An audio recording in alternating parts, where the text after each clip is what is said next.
ఈ రోజు పూజ చేయడం అనేటటువంటి దాని వల్ల వచ్చే ప్రయోజనం ఏమైనా ఉంటుందా?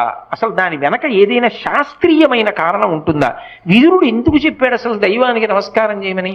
నేను మీకు ఒక్క మాట చెప్తా, బాగా గుర్తుపెట్టుకోండి.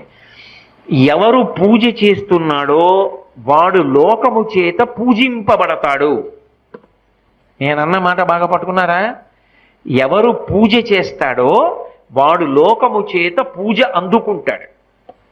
అదేమిటండి మీరు అన్నమాట మాకు బాగా అర్థం కాలేదు, మీరు ఏదో అన్నారు బాగుండదని అన్నాను అంతే అంటారా? మీకు వివరణ చేసే ప్రయత్నం చేస్తా. పూజ అంటే ఏమిటి? పొద్దున్నే దేవుడి దగ్గరికి వెళ్ళో దీపం పెడుతున్నా, ఎందుకు? ఎవరు భగవంతుడు?